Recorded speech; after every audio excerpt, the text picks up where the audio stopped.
Is peace just the absence of war? This question occupied the mind of renowned researcher Johan Galtung. Galtung is a Norwegian sociologist recognized as the principal founder of peace and conflict studies. He also created the concept of peace building, which aims to prevent the root causes of violent conflict through the establishment of sustainable peace. As an advocate for peace by peaceful means, Galtung defines his approach in the following way. By peace, we mean the capacity to transform conflicts with empathy and creativity, without violence, a never-ending process. By transforming conflicts, we mean enabling the parties to go ahead in a self-reliant, acceptable, and sustainable manner. By with empathy, we mean the ability to understand the conflict also in the ways the parties understand the conflict themselves. By creativity, we mean channeling conflict energy toward new, innovative ways of satisfying basic human needs for all. By without violence, we mean that this process should avoid both any threat or use of direct violence that hurts and harms, and any use of structural violence that demobilizes the parties. But how can this empathetic, creative, and nonviolent transformation of conflicts be achieved? According to Johan Galtung, part of the answer is to change the way we think about peace processes. He suggested a new framework for understanding these processes through the concepts of negative and positive peace. While negative peace simply refers to the absence of overt conflict and direct physical violence, positive peace refers to the absence of indirect structural violence. This kind of violence comes in the form of stereotypes, discrimination, exploitation, and repression. Positive peace, then, is not just the absence of war, but the presence of social justice. Building on Galtung's concepts, the Institute for Economics and Peace defines positive peace as the attitudes, institutions, and structures that create and sustain peaceful societies. So, what exactly are these attitudes, institutions, and structures? According to the Institute, they are the 8 pillars of positive peace: well-functioning government, equitable distribution of resources, free flow of information, good relations with neighbors, human capital, acceptance of the rights of others, low levels of corruption, sound business environment. Well-functioning government can be broken down into 2 major domains. The first refers to the government's effectiveness, its activities, and the rule of law. The second domain refers to the way in which the government shares the same vision as its citizens, that it is accountable and allows its citizens to have a voice in decision-making. This might entail how it manages public resources, responds to external shocks, or engages the community in decision-making. This also extends beyond the political sphere to that of civil servants who administer the day-to-day operation of government. Equity describes the extent to which individuals and groups are treated fairly, regardless of their personal characteristics such as social position, race, religion, or gender.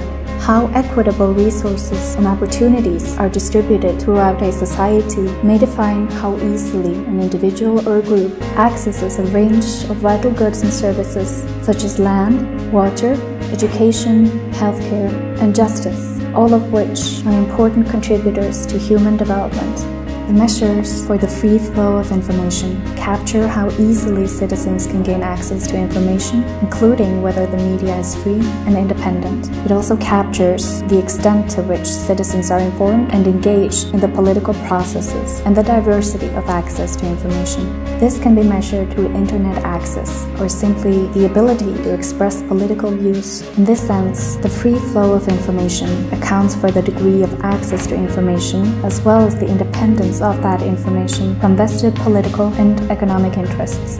This pillar refers to the relationship between individuals, communities, and states. While this pillar is expected to be strongly linked to the acceptance of the rights of others, it is different as it measures the quality of relationships between the groups within a country, as well as the quality of the relations with its neighboring countries. An indicator of these relations could be the extent of regional, economic, and political integration, attitudes to foreigners, and intergroup cohesion. Human capital describes a country's stock of skills, knowledge, and behaviors. This concept is associated with individuals' education, health, and attitudes, which materially impact their contributions to their communities. This category includes both the formal institutions that ensure basic rights and freedoms, as well as the informal social and cultural norms that relate to the behaviors of citizens. These factors relate to tolerance between the different ethnic, linguistic, religious, and socio-economic groups within a country. Corruption describes the abuse of a position to gain undue advantage. This might occur through government, business, or community relationships. It might include a range of actions, such as government officials asking for additional fees to process documents, police ignoring illegal activity in return for payment, or political candidates directly bribing voters. In societies with high corruption, resources may be inefficiently allocated, resulting in essential services breaking down or schools and hospitals missing out on appropriate funding. A sound business environment is seen as crucial to providing both individuals and communities with a means to peacefully, equitably, and efficiently sharing a country's resources. Analysis shows that factors associated with a sound business environment are also associated with peace. These factors include the level and quality of infrastructure, business sophistication and innovation, the quality of employment opportunities, and the level of regulations applied to businesses. These 8 pillars were found by the Institute for Economics and Peace to be strongly associated with peaceful environments. They are both interdependent and mutually reinforcing.